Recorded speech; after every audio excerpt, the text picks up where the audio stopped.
That would be a very good topic of conversation. Yeah, if I knew anything about it. But that's never stopped me either, so why not? All right, this is podcast 6. Hunt the Fly. Take 1. Hunt the Fly? I love that one. Hunt the Fly with Kelly Gallup. I forgot that one. Yeah, it's a good one. I like that name. I think it kind of covers all the bases too, because it's the fly. It's not just Well, streamers. it's a good thing you don't have the final say. It's very true. There we go. Got that out of the way. Yep. All right. What's your other favorite? What's the other favorite? Sorry. Fuck Kelly. That's Kelly Podcast. Who was that one?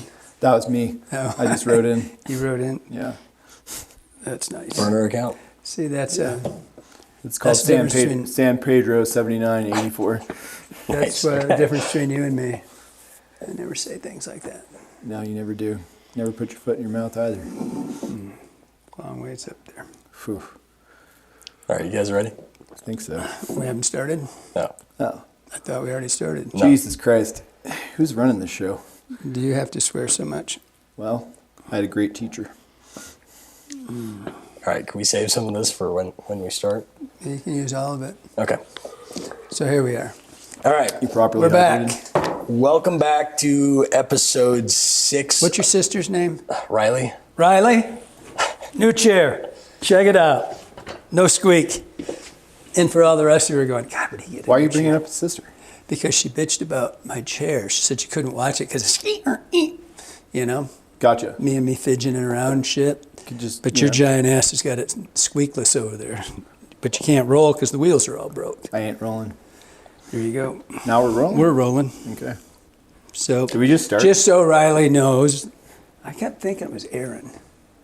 Oh. Aaron. Riley. Aaron. Yeah. Sorry, Riley. All right, well. Come see us more, we'd know. All right, welcome back to episode 6 of the Slide In Podcast. I am Braeden Anderson. I am alongside Kelly Gallup, who doesn't need an introduction, nor shall he get one. If I seem a little stupid today, more so than normal, I apologize. I hit my head pretty hard skiing 2 days ago. Alongside me. I haven't noticed. You get a fog? Yeah, a little fog going on. That's really neat because that way the two of you together. Yeah. It's so We got about a collectively brain. you might have a He brain. seems normal. Actually, seems a little smarter than usual. All right, well, maybe it's Kicked in the good. head by a mule. All right. On my right, we have a That's very good special cross. guest who will get an introduction. Oh, boy. He is our GM, our head guide, our Minister of Culture, the Beaver, Johnnie McClure. The Beaver. Got anything else there, Kelly? No, I'll find something though, I'm sure. Yep. All right, well, Johnnie is an incredible fishing guide. I'm sure some of you have had the chance to be in a boat with him. If you haven't, good luck. He has very few days available every year. So I wanted to kind of go into what makes Johnnie a great guide. Johnnie hates receiving compliments, so this is going to make him a little fidgety and uncomfortable, I'm sure. I'm doing it right now. In my mind, there's 3 things that go into kind of making you a great fishing guide. 1, you're fishy. We're going to get into kind of more of what that means. I'm going to flip that over to you guys as a question. 2, work ethic. I think there are very few people in the world that work as hard at their job as Johnnie does at being a fishing guide. 3, you're not a small human being. So this river, for those We of you look that the don't same know, height because I made him lower his chair that far. this river's really fast and it's really hard to recirculate runs. And there's 1 or 2 guides on the river that can do it. Johnnie's one of them. So I'm done boosting your ego now. So I'll flip it over What to little you. there is. Yeah. What when you I'll get think past that. fishy, what do you think of? What makes someone fishy? What makes someone fishy? People who fish a lot. You can't be fishy without first fishing. I think that the more kind of experience you have on the water, the more you pick up certain things and certain details. Every water is a little bit different. Every section of water is a little bit different. The people who spend the most time on it can try and figure out kind of what it is that can make someone successful or not when they're there. And when you get to, Depends on what you're looking for. I mean, and what people want out of fishing. Do you want to catch a lot? Do you want the big ones? Do you want, a little bit of everything? Are you well versed in nymph strides, streamers, whatever? It takes a lot to be well versed in nymph strides and streamers because they all require a lot of time.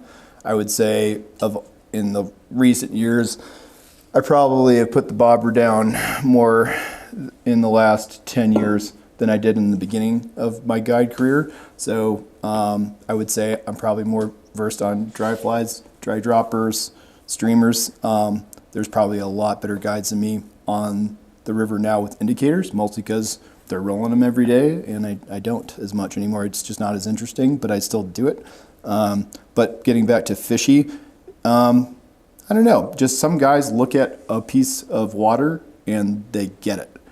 Kelly was talking about, was it last podcast or the one before, where some people just have a harder time reading water than others, and it's just it's one of those things that you can't write about it.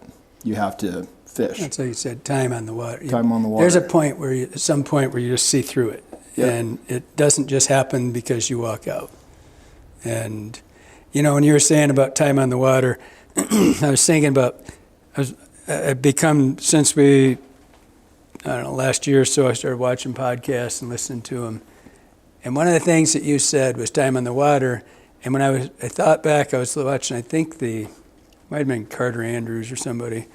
And they said, it seems no matter what you talk about, when you're talking to somebody else, like Andy's talking to Carter or whoever he's talking to, they always bring up, that guy's been here for 43 years.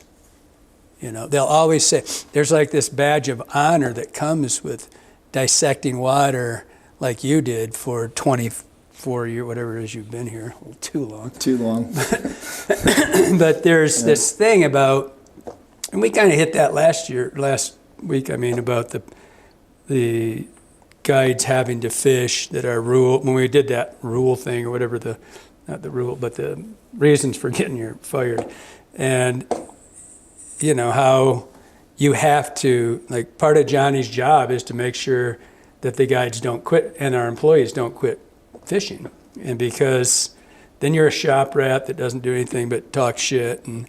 And there was this ongoing thing with Johnny for the first, how long have you been here anyway? 23 years.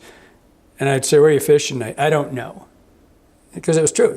I always had it in my head where I wanted to, but you had to have a beer. When you go to the Madison at 6 o'clock after work or 5:30, there's going to be some areas that are a little bit more crowded than others. So you have your plan A. I want to go to $3 Bridge, River Right, and go up. Well, if there's 10 cars there, I might reconsider that. Maybe go down. I think the first 2 years I was here, I didn't have a boat. So I pretty much exclusively just fish the wade stretch every day. That was about it. But getting back to that fishing thing, you know where I got that? Aside from just wanting to go fishing every day, Rusty Gates, he had a quote in, I believe it was Fly Fisherman or somewhere else, and it said, as a shop employee or a shop owner, if you're not out there at least 5 nights a week, you're not doing your job. Yeah. So if you're not out there, how are you supposed to pass on information to the people who come and saying, how's the fishing? Part of being a shop guy is you have to fish. That's part of the job, and it shouldn't be a job. We should basically. Well, that's how you got here. You like to fish, and then you like to fish, and then you quit. Especially guides, I don't get it, and they do, man. It's like the rule. Our guides, 3rd year, I start watching them. They start drinking more than they fish. You just know you don't have a career. It's tough. Guiding, you put a lot of energy into it, and you're tired, and you got stuff to do at the end of the day. It's a lot easier. Like when I was in my 20s and early 30s, it was no problem. Like get done, go fishing, come back, make lunches, get everything ready. But when you get older, I'm spent. Like when I'm done. Yeah, for that after, but there's more to it. There's that your day off. And I've said this many times to many people asking the question, it's hard to find a full-time guide that fishes. That actually goes fishing. There's only a handful of Jack Fords in the world. What is Jack, 83, 4 or 5? I don't know. Still on the river all the time for himself, just fishing, right? And it's hard to find, and that's where you get the burnout when you can't say. I mean, I remember when I hired Russ. And I think he was like 19. How old was he? 19, I think. And he worked for some other shop, and he wants to work for me. And I said, "Why do you want to work for me?" He says, "You're the only guy I know that fishes more than I do, and you're the only shop owner I know that fishes ever." I was like, but I would get done with guide trips, especially in the shit show rivers like the PM when it was just blowing up in the beginning. I think it's actually better now than that first burst. And you go out and fish, and it was like just a shit show. I mean, people everywhere doing stupid stuff and hoarding runs and just things that shouldn't be happening, which probably aren't anymore. And I would just have to go and fish a run at night, just to see no people. Oh my God, they still do what they're supposed to do, or just to defrag, like, geez, it can't always be like this, right? Instead of going, I had plenty of bar time too. Yeah. That was after dark though. I don't know how you did it all. But it was like, I could not fathom. I actually would get angry at myself if I didn't go fish. And I'd say you get pissy. You didn't get angry at yourself. There's this giant freaking beaver running around all pissed off. And you didn't get to fish last night. But I think that's critical. I mean, to be the guide you became, it was from just immersing yourself so far into it. And then that work ethic thing, the GYAOB, get your ass out of bed club. I mean, people used to ask me that because when I would you used to ask me, I said, well, get out of bed. Mm-hmm. Just go. You're always, I'm kind of a little past that 5 a.m. thing right now, but 5 a.m.'s late. Yeah, it used to be for me. Now I'm not so ramped up in the middle of the winter to go out and play, but I think that's the only true. Like I got a Christmas card from Will Godfrey. Did you read that? Mm-mm. It was sitting on the desk. I don't look at another. The hell you don't? Y'all open my freaking mail. You open my goddamn checks. Yeah. Are you shitting me? Then we get one that's really to all of us. That's different. But Will Godfrey, is an integral guy in the Henry's Fork and all that, and then over on the John Day and the Clearwater, he's a big steelhead guy, inducted into the Hall of Fame last year. Very cool. But I mean, I don't remember how old Will is, but I was reading it, and I think it was his wife writing it, and she was saying, Will's real busy, had a spectacular steelhead year. The guy's in his 80s, I guarantee you. And spectacular steelhead year when he wasn't training for the senior track and field Olympics. Are you shitting me? Still got drive. Exactly. And the guys like you that became such great guides, that drive was because, to figure it out. Yep. And the beauty is you never figure it out. Nobody ever figures it out. You can't master it. That's the wonderful thing about it. Water changes every second. Yeah, you can be you can be Harrop, you can be Mike Lawson and a slew of other incredible people, but at the end of the day, you're still going to get your ass kicked. Mm-hmm. I mean, you can't master nature, and it's really humbling, and it generally sets you up like a couple of really good days, and you're feeling like, okay, I got this thing figured out, and then it's just like, all right, zippo, nada. Although, I don't know. We're kind of getting off topic again. We started at what makes somebody what makes somebody fishy. I mean, I think it's just I don't think that was off topic. The only way you get fishy, I don't give a shit what you read, how many of these videos you watch. Your ass isn't on the water. You are, and that's completely topic. You are on the water I can't remember how many times Johnny says, "Let's go." It's warmed up. It's 34 degrees, Johnny. It's February. The water's going to bump down, not up. The sun's going to make I think there's something else, though. I mean, like, I have no idea why. Ever since I was a kid, I grew up in suburban Chicago. There's not a lot of streams there. I grew up fishing plugs and panfish and smallmouth and whatever I could catch. I didn't even care if there were fish in it. If it was a little pool or a puddle, I fished it, and I didn't need to have fish there. I just really I've always just loved fishing, and I don't know why. Now I get it. It's the places it takes you. It's the people that you meet. And I just really enjoy the process of trying to figure stuff out, especially new water. That's probably my favorite thing in the world, is going to a new piece of water and trying to figure out, particularly if there happen to be large brown trout in there. That's the added incentive. But some people, I don't know, it's like natural born killers. Deer know, Wolf deer, doesn't know it's a wolf wolf. don't know why it's a wolf. Deer don't know why it's a deer. God just made them that way. People just inherently can, be like, there's water. There might be fish in there. I would like to catch the fish and figure out how to do it in a bunch of different ways. Some people are just born fishy, and there's a lot of fishy people in this valley. We see a lot of them every day. And so I'm kind of lucky to have kind of developed out here amongst a slew of characters that really take it seriously, and you see the same guys catching the same big fish every year. There's a host of other people out there that are very talented. This valley's got a ton. Yeah, a ton. It's got a Yeah, big... and just like who you start looking up to when you're first coming up. I mean, part of the thing about here is, you had been coming out for a number of years, but when you started this place, we didn't have a lot of help. We didn't have... Quite the contrary. Yeah, We're pretty tight-lipped. we had to figure it out on our own, and we were kind of heretics. Anyway, you're not really fly fishing. Streamers were we're stopping. You finish your sentence. All right, well, I've just stopped. That's stopping it. We were kind of heretics from the standpoint that it was still very much, a dry fly fishery, and we were kind of the new kid on the block, and there were a handful of people that would stop by, but we kind of got a little, it wasn't a cold 8 dozen shoulder. streamers the first year. I know. And virtually every guide that walked in this store told me that's too bad they don't eat streamers here. Those are Michigan flies was my favorite one. Yeah, those Michigan flies. Yeah. Well, but I wasn't here the first year. I came here in 2003, so my second year then. But I can't imagine. Lots changed since then. Lots. Yeah, it was. I was thinking about when you're saying about how rivers also, what you usually find, and there's very few.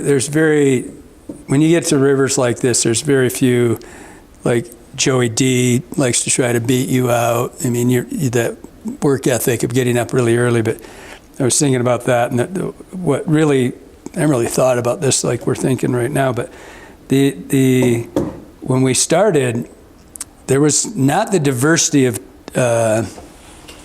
technique being used. Like I said, it was a dry river, and the nymphing nymphing was not really blowing up. Streamers, like I said, 8 dozen the first year, and a lot of pushback with the streamers. Yep. Like there wasn't pushback everywhere. In Michigan, Rusty Gates told me I was single-handedly ruining fly fishing. We never really got along too well anyway. But well, you've kind of always preferred to be hated, so that comes into that. Rusty and I could sit on the porch and drink while he blew his smoke at me. But when it came to like drift boats on rivers, he hated, and he didn't care for me throwing daytime streamers. He didn't mind the night streamers, but it's funny, we were actually not. It was a pretend hatred. Yeah. Because then we had to go over to the place and we'd sit around and drink for an hour or two. It really wasn't a thing out here. It was. The only other people that were kind of like the core guys at Yellowstone Angler, like back in the mid-2000s, and those guys were streamer guys. George has always been. Yeah, George has always been, from what I understand. I never met George. That's why we don't have. They didn't have one fly doesn't have sinking lines because George would kick everybody's ass so bad. Exactly. But they had there's a heretic. Doug and Brian when they were kind of there, and then Jamie. Those guys were always catching huge fish, and they were streamer guys. But other than that, you just really didn't see. You go back to like Dan Bailey. If you go into Bailey's, and that was one of my favorite traditions in the West. And I don't know what happened with that place. I hope. Were you there when the ladies were tying? Yeah. Cool. I would have liked to have seen that. But it was never. They did a lot of flies, but they still had he was importing, and he was Bailey's was the first company that I bought all my stuff from. Well, that's how I outfitted my first trout shop. When I opened the Troutsman, he was a distributor, and that basically my entire store was all from Bailey's when it first started, and a lot of my flies and stuff like that. But if you went in that store, you saw that on the wall. I mean, they still killed the fish, right? Whoever's calling me, stop it. How do you turn these damn things off? You don't have to turn it off. You can just put it somewhere else. I did, well, it was vibrating my ass. It was a little bit stimulating. Oh, Jesus Christ. But anyway, if we walked into Leaving that in. I'm putting that on I Instagram. can't wait. Yeah. So you walk into Bailey's, and they had all these, they'd take boards, and they would trace the fish, and they painted them green, and they put the weight underneath it? They put the fly, the weight, the date, and the cat's name, and they're really cool. I mean, they're just outlines, and it's just, I mean, it's maybe the coolest thing in any fly shop I've ever seen. Of course, obviously you can't get the trace. You don't bring the board with you. The fish is dead. But and so I don't know if that during catch and release, so that slowed all that down or whatever. But if you looked what caught those fish, I guarantee, I would love, I can't guarantee it, but and this is pre-streamer world, obviously. This is in the 70s and early 80s. The number one, I think, as I recall, it's either a dark spruce or a light spruce streamer. Cool. Which is just not a big fly, but back then that was a big fly. Your cougar was a huge fly. Yeah. I remember the first time I saw a circus peanut my first year. I was like, you got to be shitting me. Yeah. Well, No it was way. two flies. So it's obviously and now bigger than that was a most. giant fly. And now you might consider that, I mean, a medium Mid-size, size. yeah, mid-size, I would say. Same thing. And then the biggest fly we had in here was when Sabota actually made your fly fish with the heifer groomer, aka Fathead. He put When he put the back second flank on it. which wasn't huge, but that was the biggest fly we. It did make it fish better. It did. As Andy Sabota, I talked about him last week. A skinny little prick. He gets really. He's one of those guys. He just gets so good at something, and he quits. He told me he set a record. That's not the frustrating thing. It's how good he gets At the in the next thing. shortest amount of time possible. Yes. Like- it's like, okay, I think I'll try that. A year later, He's going like, into jiu-jitsu black now. belt. He's going into jiu-jitsu. Yeah, now. I can't that wait. I doesn't- said, I can't wait until you get here. God. We'll see how you work. Well. But Andy is just funny cat. He's so good at everything he does, and he said he set a record last year. He thought about or did fish 1 hour. I don't know if that many ever went, but when I met that kid, I think I was at Tom Helgeson's show in Chicago, somewhere around Chicago, and he walked up to me, all 103 pounds or whatever the hell he is. I give him 120. Easy. 120? Yeah. Well, he's 6 foot or so. And he says, "You don't know me." He says, "I have never had an original idea in my life, but I sure made a lot of your flies better." Very true. And I thought, I wonder if he got a sternum shot, if he'd bust right in half. And I go, and I'm thinking to myself, maybe he's, and then A lot of people don't know that he was one of our original guides too. he was Andy, well, he was the first guy that worked for Andy me out and here. Todd. Yeah. And Todd, And Tim. Todd. And, Andy, Todd, Tim, and Chris. Those were the four when I came in. But I couldn't decide if I should kill him or hire him. So I hired him, and it seemed like everything he did, he'd take a fly and just, like the heifer groomer had a single flank up front, and he put a second one on it. And it fished better. Yeah, it did. A lot better. He What did is a it lot with of the that mallard stuff. He's the flank, guy man? that also, you don't know, he invented the Swimmy Jimmy, which was, I have the whole trend. I was doing stacking hair and making a jointed flat. I mean, I tripped it really tight. And he went through and he bent the front head. And On an 8089 originally, I think. TMCO 8089, yeah, number 6. that's all we used. Excuse me, we didn't have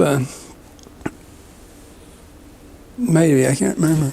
Pretty But sure. yeah, that was, I mean, he was just one of those cats, but super fishy. I don't know how. Now that's a diversion. If you want to talk about fishy, that cat is fishy. Yeah, he was. I mean, So to me, that's it sounds like fishy is a two-part thing. nature and nurture. It's nature and nurture. You can't have one without the other. I really don't think. Time on the water and mindset. And Kelly and I talked a lot about mindset in our second episode, I think.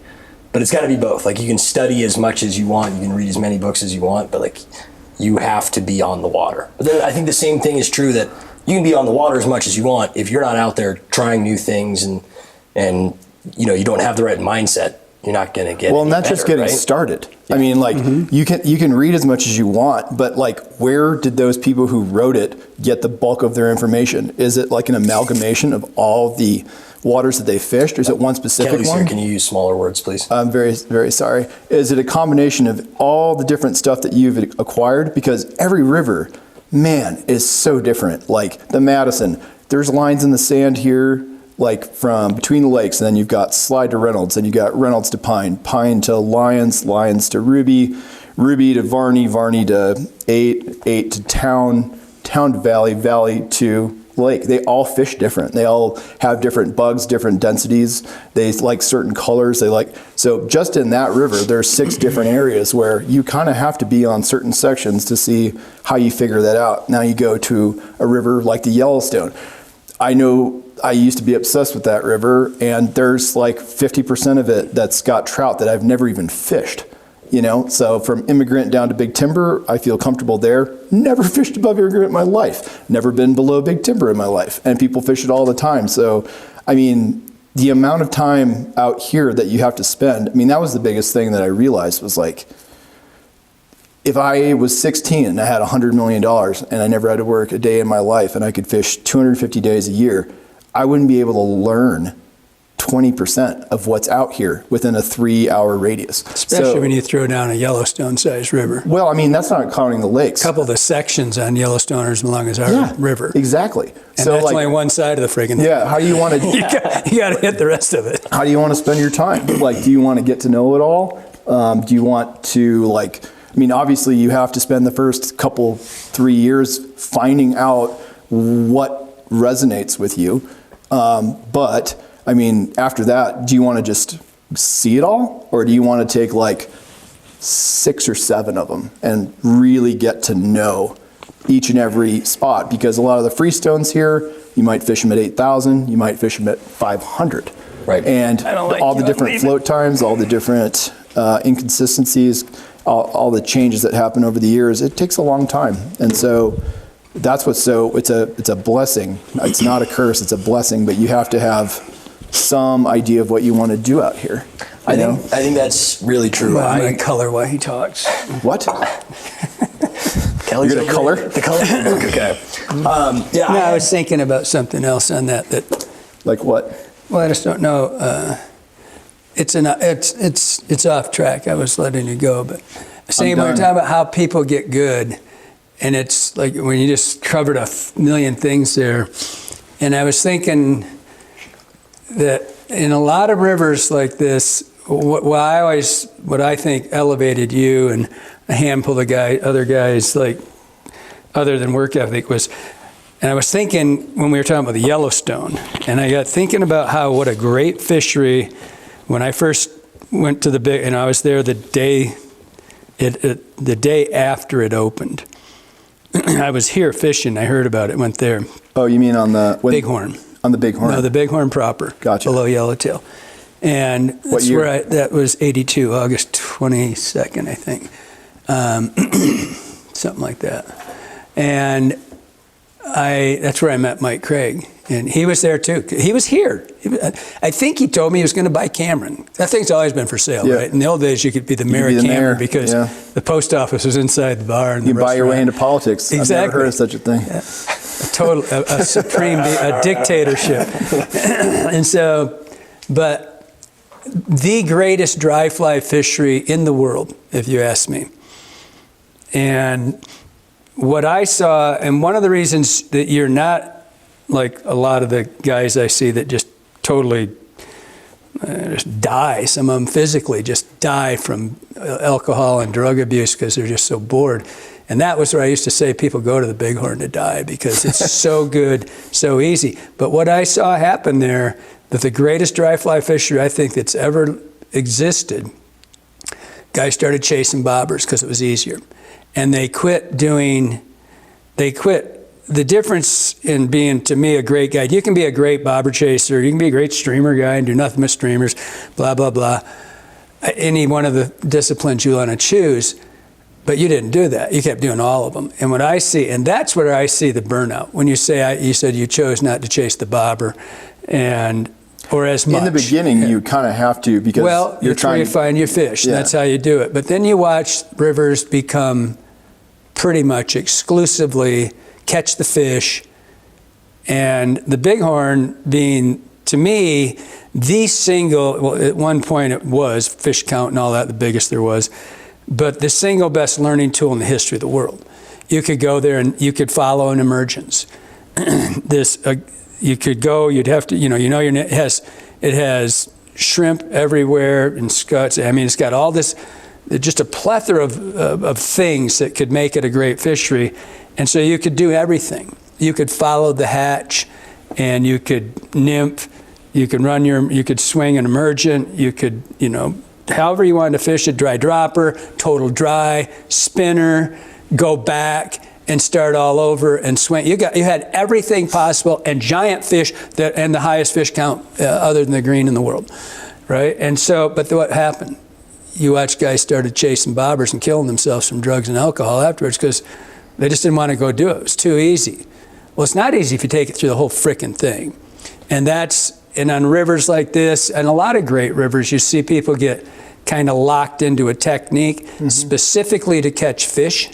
So that at the end of the day, all they care about is catching a fish. And it was striking to me because I'm older than frickin' Job now, and I'm watching all these things, and I was thinking about Flip Pallet pulling his boat, and he made this statement, which is, most people think went over his head, that he's pulled further than he's walked in his life. And, he's talking about pulling rubber rafts, not rafts, but like things you lay on in the sun, out into the Gulf when they're kids. And it was like, that's passion, right? That's wanting to learn everything. And I think that's the difference. Besides all the things that you said before, is that not getting trapped in just catching fish, right? That's what does it. That's what kills you. You go to the same spot, the same stretch, every day. Yeah, run the same line. Don't go to the other, there's some son of a bitch in my run. We'll just post up and wait. Yeah. Go to the other side of the river. Go down the middle of the damn thing. Who knows what might happen, right? Yeah. And that was what I was trying to get at, is that there's more to it than just that time on the water and the observation of the water. Then you've got to be willing, I'll tell you another one that's like the Renaissance sort of thing. 1983, I think it was, I was guiding Jim Teeney, and he's swinging flies in Michigan.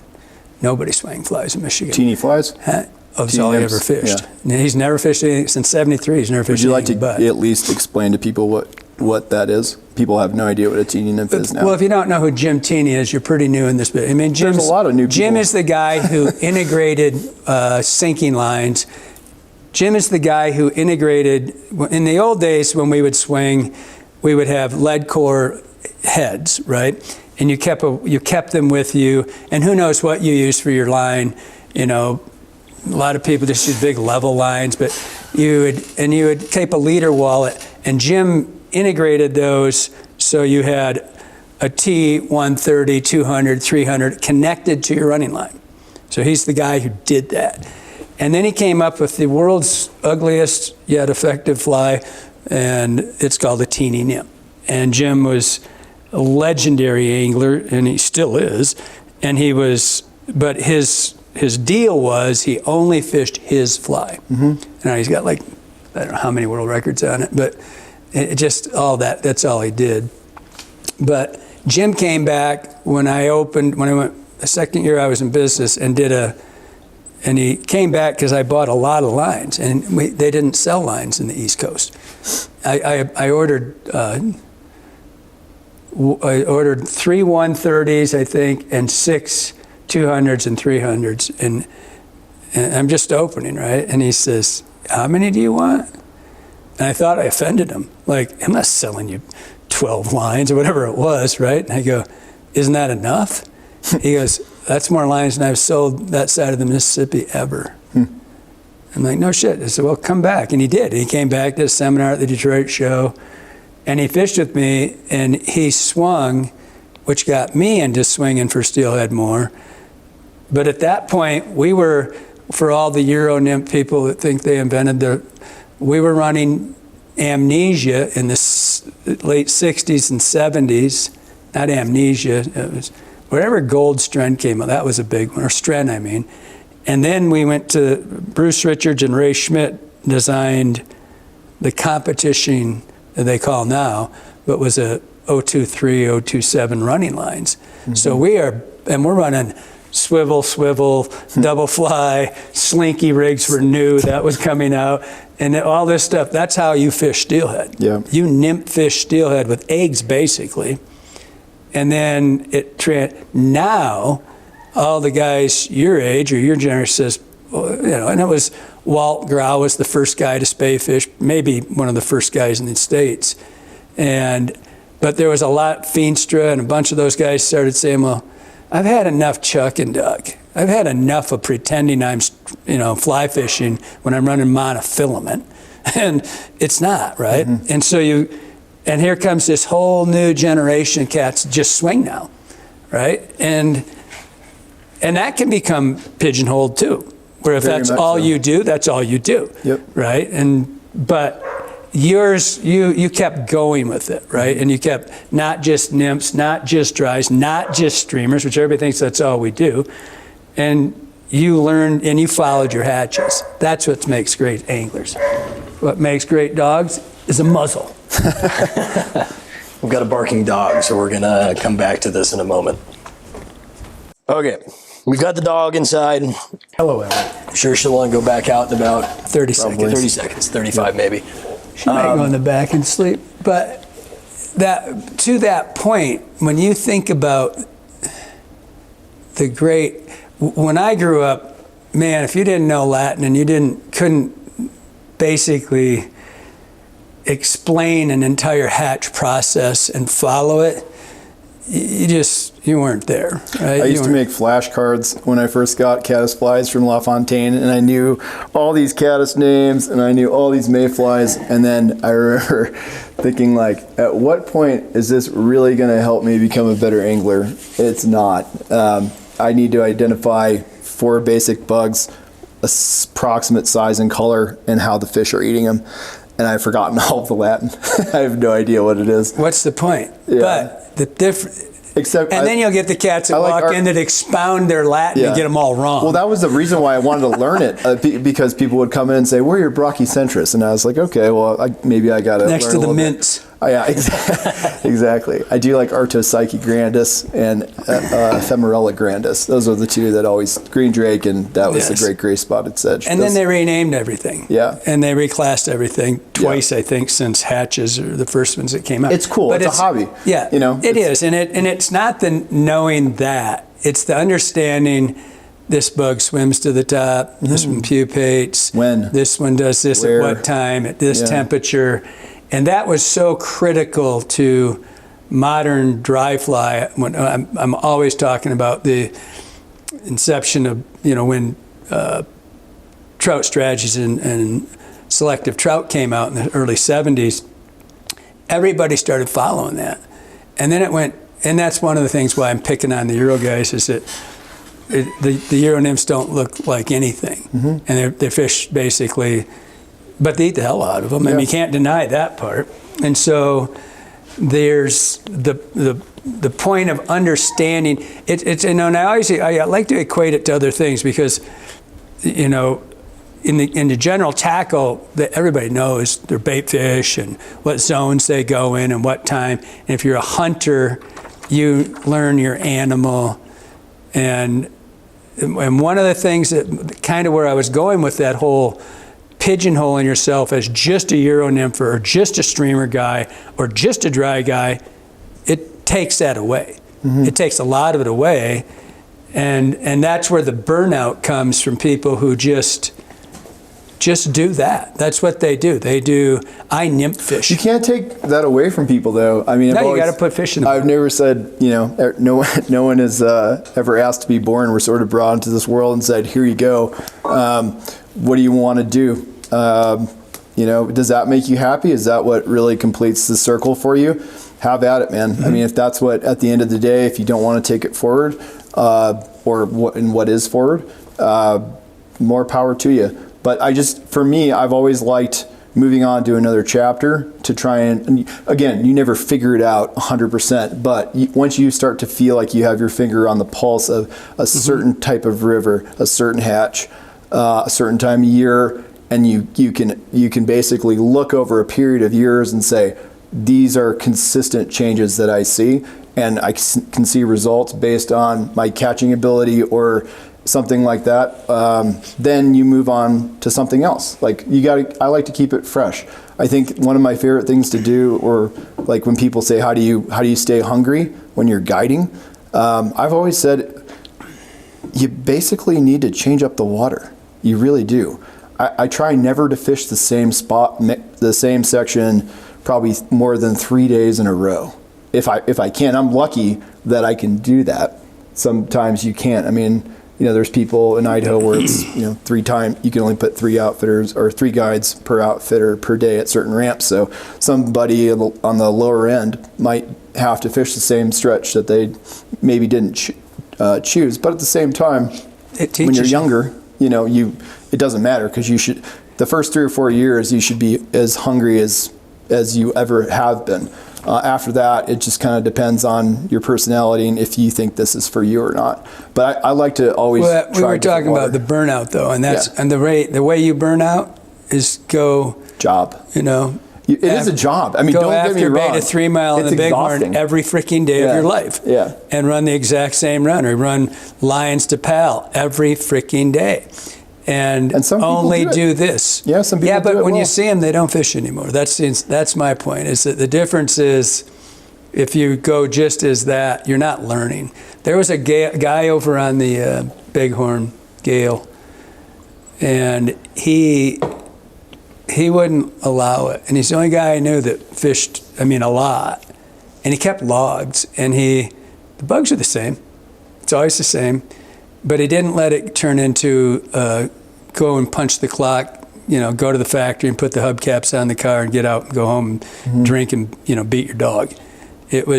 Everything was fresh because he made it fresh. So that's what you did. Not going to the same water. I've had the ability to do that. I don't work in a lodge, and I would be a terrible guide at a lodge where it's a set time. You pick up at 8:30, you go to the river at 9, you have your people back by 4:30, and they have cocktail hour at 5. I'd be really bad because Yeah, we've seen it. Yeah, I'm not good at following a clock. I never have been. But I try and go when the window is the best. And so that might be, hey, I'll see you at 5:30, or hey, it's really not getting good until, 11. That's fish from 11 till dark. I mean, you go when the window is there. But generally speaking, you're, Well, we've got a unique system for us, because we're not supplying, making people come back for dinner and stuff like that. And when you center it around the food, on a busy river, it'd be frustrating. If you're on a river where there's not a lot of pressure and it doesn't matter when you get out, I guess that would be fine. But I like being on the water early or late, and I don't like punching that 9 to 5 if I don't have to. And sometimes that's the best window too, but very rarely, in my opinion. But that's what keeps guides, in my opinion, having had hundreds of you in my corral out there. It's how many guides do you think you've employed since you started? I don't know, 100 or so. 100? Maybe long. Depends, like how many here that guys have guided twice for us, or that. But just as a full-time, part-time thing, guides that are doing 30 a year or more. 30 to 100, 200. Yeah. I don't know. I'd have to, probably less than 50 total. But even back in Michigan, we had such a long season. Gee, you mean truly, if you wanted to, you'd do over 200. Oh, lots of. I had lots of guys that did that. I did that a couple times. But you could do year-round. I mean, no problem. I wouldn't be surprised. A lot of the guys gotten older, but like on the Muskegon and the Big M, even the PM, the Asable, I mean, shit. I was looking at Kelly Newman's. Kelly could easily do 250 without blinking. Yep. I mean, there's a guy that keeps driven, right? He's doing the Atlantic thing there now and does Lake Huron out in the lake, casting for giant, steelhead browns. Well, I mean, species diversity and It's the ridiculous. amount. It's crazy. And it's out not, here we don't have a long season because we have. Well, and you got mountains and elevation, and it's cold and it's windy and it's froze, 14 and degrees your this boat morning. launches are missing because there's 50 foot of snow on them. Big Sky is really the only place where somebody like Trey, he can. Yeah, you can do it on the Mo. You On can do it on the Missouri? Bighorn, easy. You just have to have brass balls if you're going to go out and fish some of that weather. Yeah. But I mean, as far windy. as a true fishery, the lower Henry's Fork, you could do the fork. People don't come here to fish in the winter. No, They do it as in Big Sky and stuff. If you're there for a week and you want to fish a day. You think about what made, like, the guys that I think of here, Skinny, Trey, guys like that are just so good and so fishy. Skinny was great skier, right? Mm-hmm. Always ski, but he never missed the midge hatches. He'd drive up and hit all the midge hatches. They're guys that just never stop fishing. Mm-hmm. That's the difference. They never stop. They keep learning. You know what else I think makes really great guides is tying, or at least they're thinking of the fly. And even if you don't tie, it's like watching Trey come in and start sorting through the flies in the bins, and he's not talking to anybody, and he's looking, and he's Trey like, would have like 5 different dilots of medium brown crystal flash, and be like, they were on 1 and 3 last month, Exactly. but it's much better on the 4 and 5, and he have them all like, I'm like, Lined dude, up. it's the same. It's the same. Yeah, but no, I mean, they're very particular people. This profession, especially with fly tying, people who are good at fly tying and fishing, attracts some very interesting cats, and they're very, very particular about opinionated. Yes, and Big time. You know, but what? it's the If same everywhere. Yeah, I mean, it's the same. If you're out in the ocean, I would love to sat and talk to Andy about blue water stuff. And I was watching a guy, I can't remember what you call it, when you spine a fish and you sew them back together. I don't know if they still do it. And so it swims a certain way. And there's guys that would take part of a spine out and they take the back, from behind the dorsal. Some guys go right in front of behind the pecs, and they're sewing these things back together, and they're trolling these things really fast, but they're swimming a certain way, and they're after blue. I guarantee there's a reason people succeed, that are all, the Tom Brady's didn't, maybe the first 1 or 2 were just by chance. The rest of them probably weren't by chance, right? Yeah. It was like, It's the tinkering. yeah, and exactly. Constant tinkering. And the same with the bass guys, any of them, you watch them, you see guys tuning on something, bending this, turning that. That's the drive. yep. And then you see the guys that are sitting down at the gravel bar at 6 o'clock every night the rest of their life, and they just got to you don't want to go fish, you don't want to do anything. The difference is keeping the drive. That's what it's about. That's how you get to a level. And then it's got to have it's like antler, you're talking about Andy. Some of it's got to be just gray matter. The fact that you can retain these freaking dates that you do. Oh, remember in 2018 it is that weird. hatch was so great? I'm like, Yeah. no. It's funny. I don't remember You say 2000. that, but you just mentioned the first day you were on the Bighorn in '83, August 29th, something like that. You've got it too. Pretty monumental day when the river opens. Okay, all right. Closed for 19 years. Okay, so I think that there's, to wrap up that a little bit, being... Where did we go? Which is really I hard. blacked out. I have no idea where I am. So, Yeah. fishy, 2 parts. It's not really just supposed to be blowing sunshine up Johnny's ass. It's a metaphor for, people that get great, like he did at where he does. It's across the board. And as far as people watching this, a lot of people want to get great. They There's a want to lot get of really great really. anglers on this river too. It's pretty fun to watch. I still really like how it. often do you watch Rick Welly walk his freaking boat down the river? I could do it all my life. Yeah, it was awesome. I mean, here's a cat that just dissected this thing. He had his own rules. He did his thing. I mean, the fact when he retired, it was just, I used to love those days I'd get across from him when we were talking, watching Rick Welly, that spot where we were talking about Hunter and my fish and Skinny's fish, watching Rick rock that water with his boat. I know. And I was like, here's a guy that's basically just a dry guy, but ascended and never burned out. Yep. Never once. But you know what? He's an anomaly.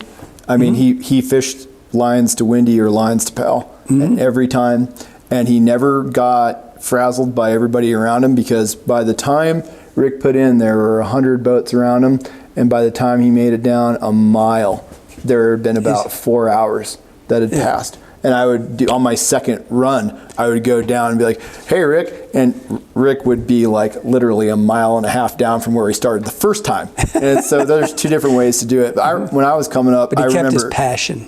when I was coming up, the two people I watched were Rick Welly and Mikey Syme.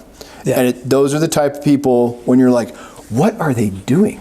Why are they fishing posing. there? And just watching like two rods go up and go, oh, like that much water, 19-inch. Okay, well, obviously I suck, and I need to do more of what they're doing. And that's really cool. Like when you get inspired from watching people who are doing something completely different and having incredible success. They figure something out, and they didn't read it in a book. They did it by failure, not being afraid to fail. About watching Renee Harrop, one of our podcasts, where I stalked his ass, and he was stalking a fish. And it's kind of the beginning of stalk more, cast less stuff, right?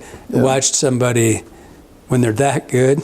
Yeah. I mean, shit. Just bring a lunch, dumbass, and sit there and watch Harry Lemire work runs and just go, damn. So that's how you do this guy gets it. So if you want to get better, it's time on the water and mindset of wanting to improve. And I think that also not being afraid to fail. Yeah. So much of it comes from failure, and not being afraid to. I like making, going through and checking boxes and being like, what if they did this, this, and this, and this? And okay, they didn't do any of that. We'll come back to that 2 or 3 other times during different conditions before we write that off. But a lot of it comes through trial and error, and a lot of failure. Through failure, yeah. Right? So failing, then I think a big part of, ascending to, let's call it godlike status. No such thing here. Ascending to becoming fishy, a great angler. Johnny doesn't like compliments. No, there's no godlike. You can't master it, man. You can't master it at all. Whatever this The only next godlike people on there are those guys that write in and tell me how great they are and how shitty I am. Those guys are really good. They have ascended to godlike status. I have caught more fish than you ever will in your life. Great. Heroes in their own minds. Yeah, that's the only... Anybody that gets to a level of this, you realize that you're either the biggest freaking egomaniac on earth, or you realize you get a lot more zeros than you get wins. You get a lot more, and I don't care. And I'm not talking going out and nymphing the damn runs, everything. We can all go out and catch 20 fish a day doing that without blinking. But if you just take it to fishing everything, you have to fly tying. I probably have 50 national patterns. To get to those 50, I have 5,000 complete failures. How many times do you think we sat across this table and drinking coffee, you'd be there and you would say, I did it. This is the greatest fly in history. And take tomorrow, it out, and you can catch a fish on anything. But when you replicate it, and it's like, you're really, really good. And that's the only good thing I'm going to say about you. But you're really, really good fly designer because you didn't get wrapped up in the details that you really, really that people get impressed about or on the camera. But 1 out of 15, 10? That's pushing 10 would be minimum. Yeah, 1 out of 15, I would say. I can't tell him, or you would say that we'd sit in there, like you said, across from us, and I'd say, this is the greatest fly in history of the world, you pissing. Come back, and next day, Johnny, how'd that fish? What? Yeah. Oh, that fly? Yeah, I never I said fished it 3 sucker. times, yeah. It's like, no. And it's like, I have boxes full of those. Yeah. Boxes. Yeah. Of like, I'm going to keep trying it here. Like But when you said. hit it, man, When you hit one, it's like, okay. it's a great feeling. It's a really great feeling. But the only way you hit it is to fail with it. And even if you hit it, you still have to keep going and doing it. Just like fishing, everybody has those hero days. Yeah. You know, I'm always curious when I listen to one of these dipshits that write in and tell me how great they are. How many days you fish a year, right? I mean, if you fish 200 days a year or more, and you hit it every day, I definitely want to fish with you because I have fished on the best water with the best anglers in the world and guided the best. And we get our ass kicked proportionately. I mean, and it's never, there's never more good days than bad days, right? It's just, failure's part of it. Yep. That's what we were talking about, some other podcast about that later, where one of them we were talking about how, you know, the hunt and the pure joy of failure is what I think. And I think a lot of it, if you have the luxury to fish as much as we do, and always, I mean, I don't remember back in my journals that not hitting 200 days was pretty, between guiding and fishing was really rare for me for 30 some years, maybe 40. And more failure than win, but failure of catching fish, but wasn't a failure of a day. I mean, I remember fish days where you and I would go and just, you know, absolutely brutal days. Nobody's pissed off at the end. We're wiped out. It was like, and then you and your stupid, it could be the greatest day of our life. No, it's been 10 hours of sub-zero shit, and we're going home. But you just... I have good circulation. Yeah. It's not as bad for me as it is for most people. It's the mindset of making yourself, it's not just the fish. It's that people that don't want to learn, and you know, that don't want to learn always. I don't know how you'd possibly fish for more than a year and just say, this is bullshit, I'm out. Okay, so I think that's a great tie into kind of the rubric of how to get better. So first is time on water, right? That makes you good. Then the mindset, being able to analyze water, like really dive in, you take the next jump to really good. And then from what it sounds like, to get to great, you have to be able to avoid burnout, because there's no way you can go fish 200 days a year and, you know, 5, 6, 7 years and avoid burnout if you're doing the same thing over and over again. There's cases, but they're rare. So then the avoiding burnout, I think, is the kind of mindset of like you hit all different types of water, you're changing the sections you're constantly in.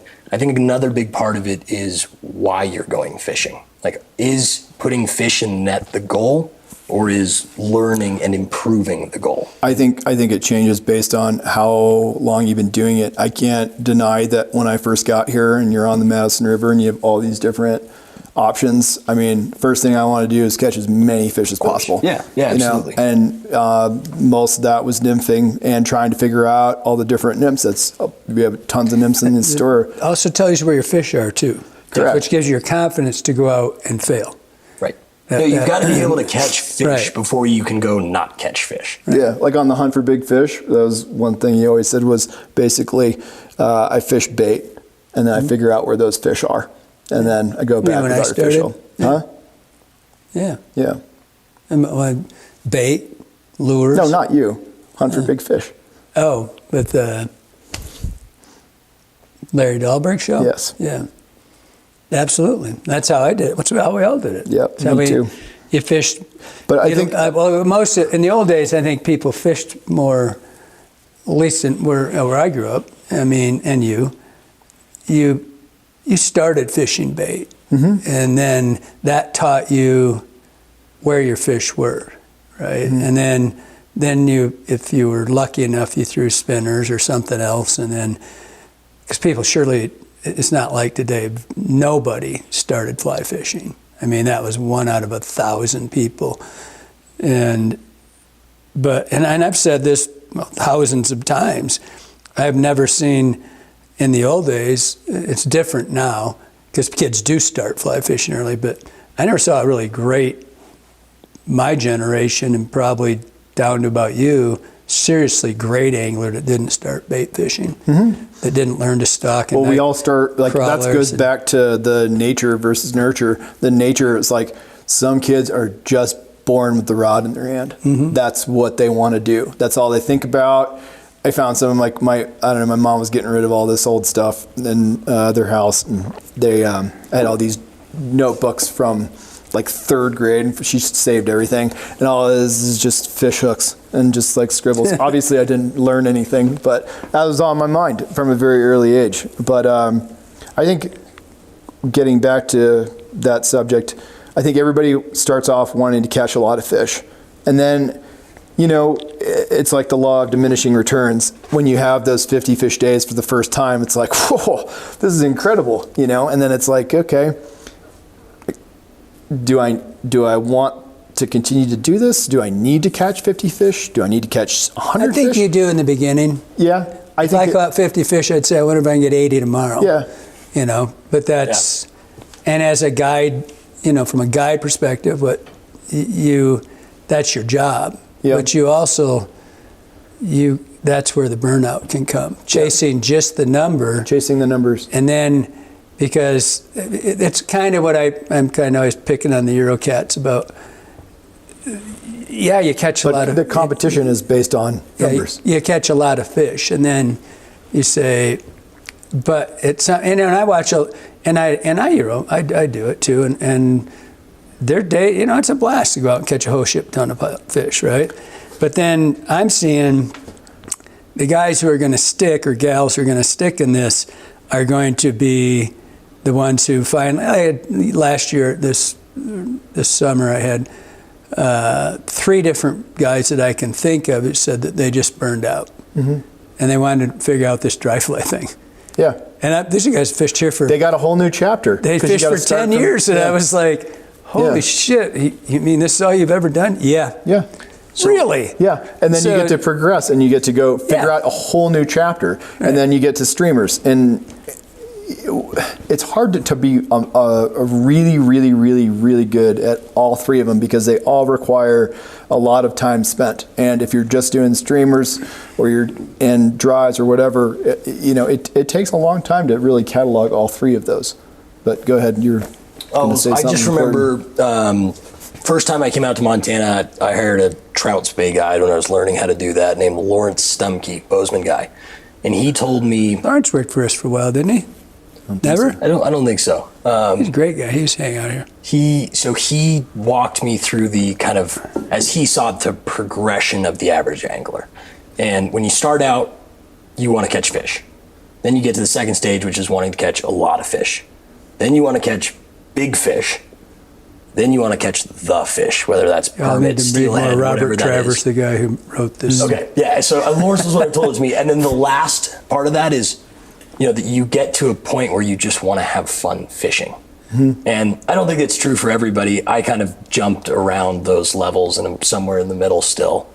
I like catching big fish. I don't really care about catching a lot of fish. Never really have.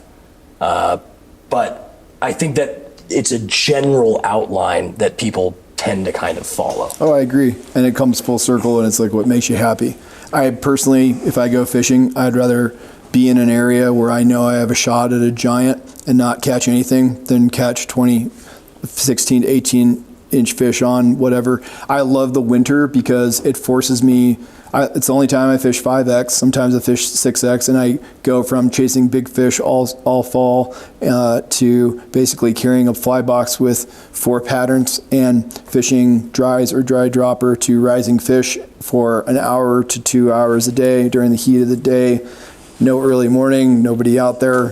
That's fun to me because I just kind of decompress from trophy hunting. And that's how to avoid burnout, right? Is you're changing your tactics, you've got different goals, and it kind of keeps it all fresh. Essentially, when we talked about the rules, the July rules. It's rules, yeah, exactly. That's probably what he just said is what could have described what we were talking about how I do my July rules with just make it up stupid shit, right? Yeah, we could have made that a pretty short show.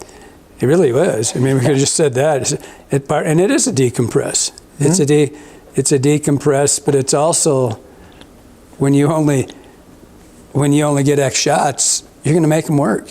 You're going to make it happen. Yeah. You know, if you're you don't get to decompress from a boat very easy in that midge fishing stuff. No. You're on foot. You're kind of, little man in the black pajama thing, and here we are, eyeball to eyeball. Yeah. And it's fun. It's a short win. And that's kind of what I was getting at about guys that retained, they go winter fishing by themselves. Yeah. That's the difference. Or like Russ, like he goes and fishes bluegills through the ice. Like to me, I think that's awesome. And I look up Russ's countdown to hardwood. Yeah. For those of you who don't know Russ Madden, one of the greatest. He is the most unique mind, I think, in fly fishing history. It's a free radical. Boom, boom, it's everywhere. But it's like, he's got a countdown to hard water because he loves. Yeah. And he also designs some of the best bluegill jigs in history. But he's fishing streamers hard all year, or dries or whatever, and then it gets to a point, the eyelets freeze and it gets freezing, and it's time to spot a hole through it. It's time to drill a hole, and that's what makes him happy. I think that's great. Like that, I think that's really cool. So there is a decompression that happens there, and I mean, it would be cool to get a trophy bluegill, but I think just the fact that it brings you back to something simpler where you're enjoying, catching a 13-inch fish on a dry fly. It's fun, and it helps you not take it so seriously, so that you can come back in the spring re-energized, ready to look for him again. And that's what I enjoy. It's cathartic. Yeah, but I do. That's what makes me happy. I really like being in an area where I know I have the opportunity to catch a truly large fish. And at the end of the day, if it didn't happen, I try not to think about how many fish I put it by, but it just, I enjoy the process of it and the tension, because any cast, it could happen. And that's kind of where I'm at, and probably will be for a while. That's just my thing. That's, I agree with everything you said there. I think it's the process of it that I really enjoy, and then I'm very ADD, but fishing is something that I can lock in on. And it just like You're ADD? Yeah, yeah, shocking. Kelly's ADD. Yes. You're not nearly as ADD. Well, I guess ADD is a spectrum. Don't look up at the light. But it's it's the process of it all. It's you find a reason you love it, and then do that, right? Yeah. Yeah. I don't. The guys are going to stick, and I never can quit. I bring him up constantly. I just never can stop thinking about two people. Dave Ellis, who still fishes with a fever. He just he's 86 this year, I think. But I love Jack Ford's book. Jack Ford's one of my guiding heroes. He's a little older than me, but we guided all our lives in Michigan, and he wrote a book, and it's called From the Center Seat. Between two seats. It's between the seats. It's from the center seat, I think. I got the freaking book sitting over there. I can go get it. I got access to the internet. The point is, it's his, and Jack was not a full-time guide all his life. I mean, he was a big-time exec for Ford, I think, and overseas, and he had a real life. The view from the middle seat. The view from the middle seat. I stand corrected. We both are. And so, but I think about that. I don't know why I get so hung up on guides that you're getting burnout, because I think it's one of the most giant tragedies, because I know, man. I think about it all the time. You get to choose. This isn't frickin' Russia. You got to choose your job, right? And it's like the greatest job in history. You're outside. You get to be with people you're friends with. You become friends with. You end up, a lot of times you end up with lifetime friendships out of this stuff, and you're outside, and yes, you're not getting to fish, but you knew that. And then you watch people just spiral and poof, and burn out, and they're dead, right? It's like game over. It's tragic. Or people who, I think it's because we love it so much that I can't imagine burning out, right? And then you watch people who loved it so much, and it's like, if I never fish again in my life, great. Who That's cares? one of the first things you said when I got here in '03 was, well, I mean, obviously you're not going to guide because you don't know the river. I hope you don't really want to. And I was like, oh yeah, I really want to. I think it's the best job in the world. And there was just this like exhale of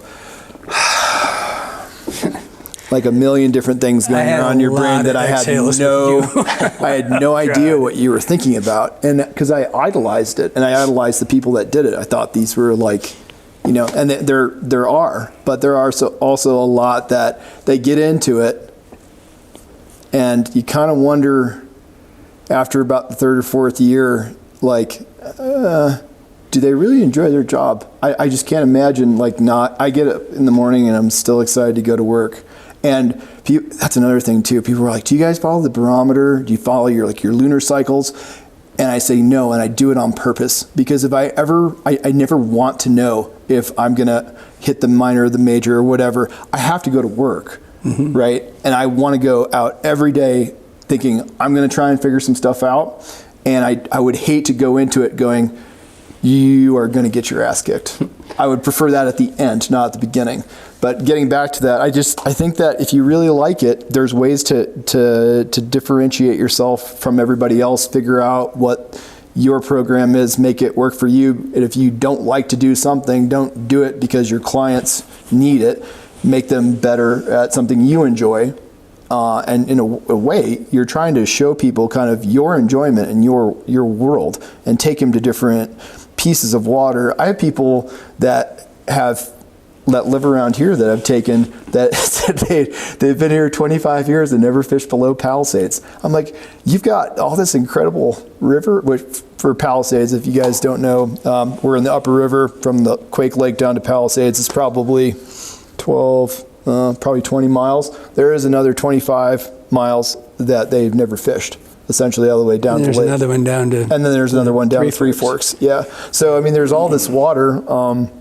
I think a lot of it is showing people different stuff and showing yourself different stuff, because there's fish everywhere. And if you're not doing well in some section, then you should, instead of going back to the safe haven, I mean, I remember that when I was first starting. That was the beginning of this, when I say, where are you going? Yeah. Because you didn't go to the same spots. Yeah, and I like to go to the places where I did get my ass kicked because I saw people catching fish. I'm like, well, they're doing something I'm not, you know? And that's how you keep it fresh. You said that barometer thing. I had a flashback to Dave Roller. Was he your first guide ever, isn't he? Yeah.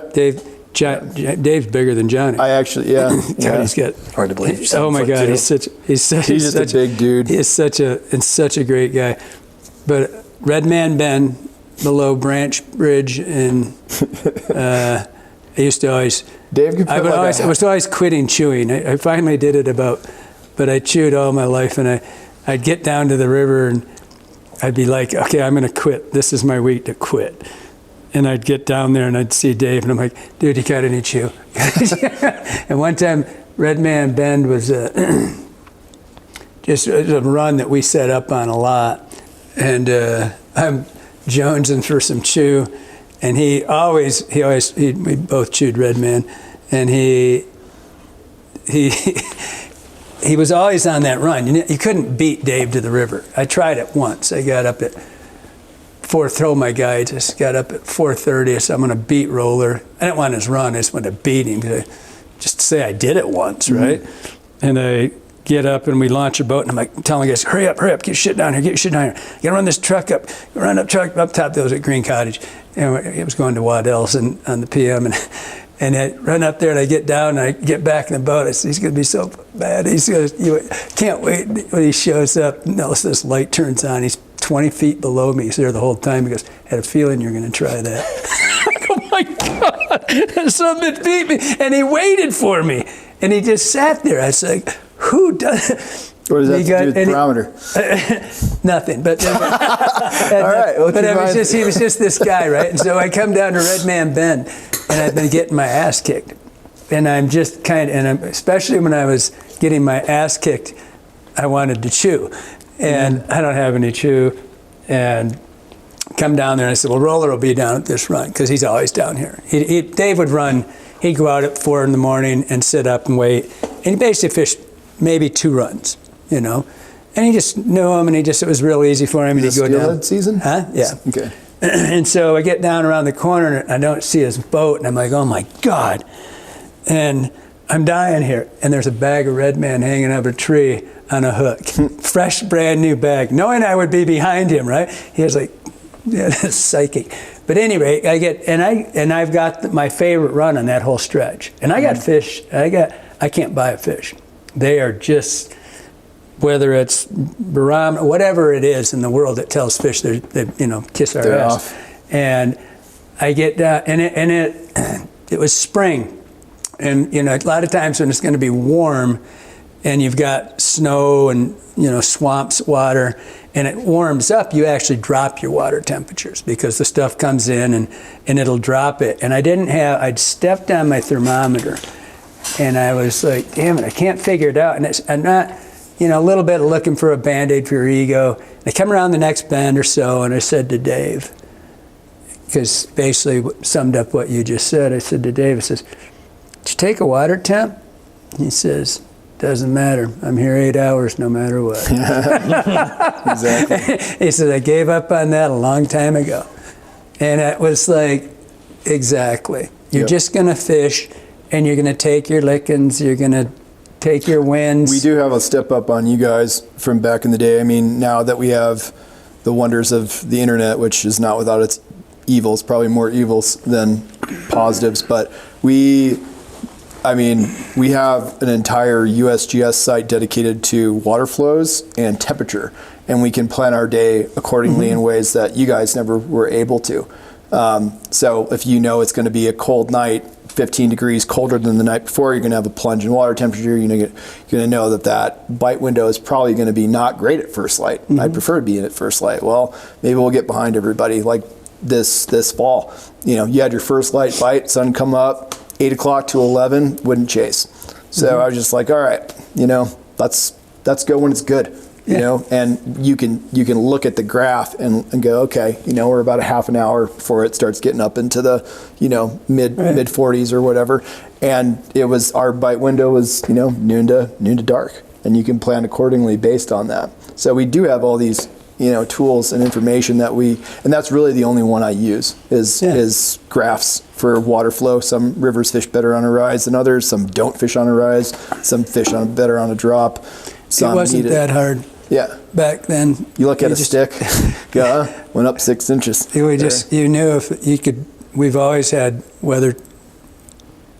my world weather girls. I'd have to watch certain weather channels. Yeah. Well, for a long time, you used to only watch LA weather, even though it had no. Vera Jimenez? Are you kidding me? What are you talking about? Yeah, Dallas rain and all that. You're like, what's the weather supposed to be? Jimenez, I know, but it's supposed to be 89 in LA today. Boy, that weather chick's hot. She also did the traffic, and I watched my ex-wife Penny got me for something, Christmas or Valentine or something, the West Coast feed, so I could watch Vera again. My first time I flew into LA, I went into LAX, go down, and the guy says something, I'm renting a car, and he said, you need a map? No. I knew every exit. I says, I know, just stay off Rancho Cucamonga between 3 and 2. I says, 2 and 3, it's always the same. And I take off, and he goes, is that the 5? He goes, yeah, I said, I'm golden. I knew every exit in the whole freaking place. That's great. All right, well, that's fishing in a net. That's a great place to end this show. We'll wrap it up here. Did we get to all 3 of the things? No. What was the third one? We got to like half of one. No, we're going to shoot another one. Spoiler alert, we're going to stop this and then start a second one. So what a drag. For all our viewers out there, questions, comments, anything, drop them down below, like, subscribe, all that stuff. Support our online business. We'll talk about that a little bit in the next episode. And we will see you next Tuesday. See y'all.